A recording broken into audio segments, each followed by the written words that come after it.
Hello everyone, welcome to my channel. You're watching EWS English with Shweta.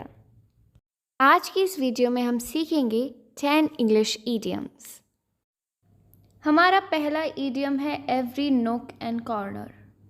Every nook and corner का मतलब होता है in every possible corner of a place.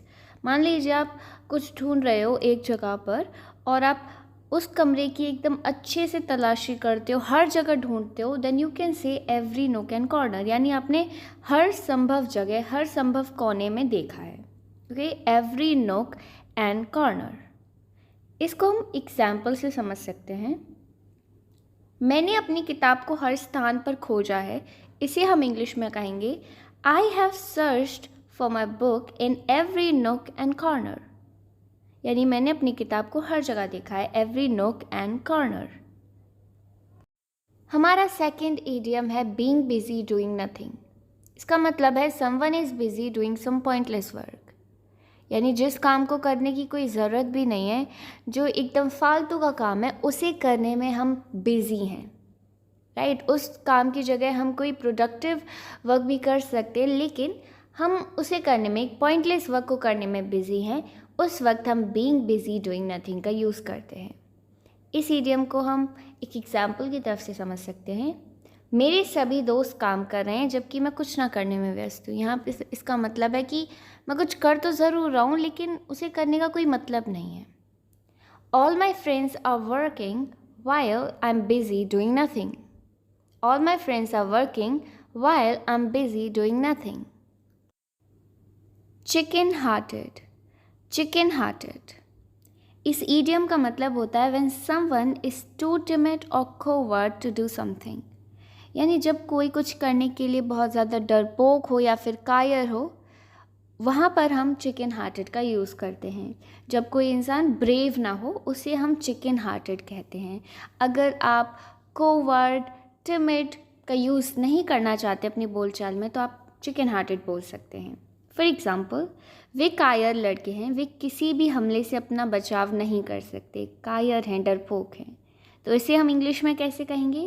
They are just chicken hearted boys, they can not defend themselves from any attacks. They are just chicken hearted boys. Laugh in their sleeves. Laugh in their sleeves का मतलब होता है to laugh quietly and secretly at others mistake. यानी दूसरों की गलतियों पर चुपके से हंसना. ज़रूरी नहीं है गलतियों पर, किसी के भी ऊपर हंसना, लेकिन बिना जाहिर किए, बहुत ही चुपके से, सीक्रेटली, उससे हम बोलते हैं laugh in their sleeves. Example से समझते हैं हम इस ईडियम को. सो वी हैव, छात्र चुपके से हंस रहे थे जब निर्देशक अपनी बार बार दोहराई जाने वाली सफलता की कहानी बता रहे थे. अब काफ़ी ऐसे मोमेंट आते हैं जहाँ पर हम हंसना चाहते हैं, लेकिन हम हंस नहीं सकते खुल के. सो वहाँ पर हम सीक्रेटली हंसना पसंद करते हैं. And at that time we will call it laugh in their sleeves. Students were laughing in their sleeves when the director was telling his of repeated success story. हमारा नेक्स्ट फ्रेज है throw cold water on someone's pleasure. यानी कि किसी की खुशी में, किसी के अच्छे मोमेंट में नेगेटिव होना, या अगर किसी ने कोई सक्सेस अचीव किया और हम उसे डिस्करेज करते रहें, तो वो होता है throwing cold water on someone's pleasure. This is the meaning of this idiom. आइए समझते हैं इस ईडियम को एक एग्जाम्पल की मदद से. वह हमेशा उसके विचारों पर पानी फेर देता है या फिर उसे डिस्करेज कर देता है. इसे हम इंग्लिश में कहेंगे he always throw cold water on her ideas. He always throw cold water on her ideas. हमारा नेक्स्ट ईडियम है cover a lot of ground. इसका मतलब होता है कि जब भी हम कुछ डिस्कशन करें तो काफ़ी ज़्यादा इन्फॉर्मेशन हम कलेक्ट करें, सब कुछ डिटेल में डिस्कस हो, उसे हम कहते हैं cover a lot of ground. हर चीज़ पर विस्तार से चर्चा करना. ओके, फॉर एग्ज़ाम्पल, हमने इतिहास की कक्षा में बहुत चर्चा की, यानी जो इतिहास का लेक्चर था, हिस्ट्री जो क्लास थी हमारी, उसमें काफ़ी कुछ डिस्कशन हुआ, काफ़ी कुछ हमें इन्फॉर्मेशन मिली और काफ़ी पार्ट हमने कवर किया। इसे हम इंग्लिश में कहेंगे the history lecture covered a lot of ground today.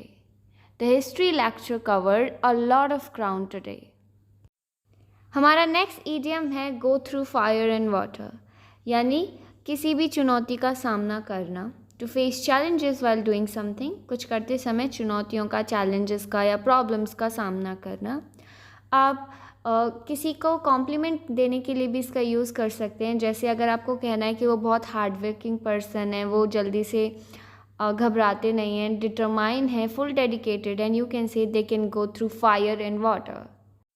For example, मैं आपके लिए किसी भी चुनौती से गुजरूँगा। I will go through fire and water for you. I will go through fire and water for you. हमारा नेक्स्ट इडियम है a hard nut to crack. A hard nut to crack.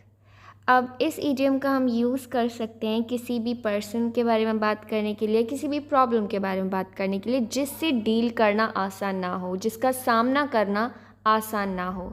Something which is difficult to deal with. कुछ ऐसा जिससे निपटना मुश्किल हो। For example, the problem is a hard nut to crack, यानी समस्या का समाधान कठिन है। ये जो प्रॉब्लम है ये बहुत ज़्यादा हार्ड है। It is hard to deal with this problem. Okay, so the problem is a hard nut to crack. Cast in the same mould, इसका मतलब होता है दो लोग जिनकी क्वालिटी एक दूसरे से बहुत ज़्यादा मिलती जुलती हैं। They are like similar in habits.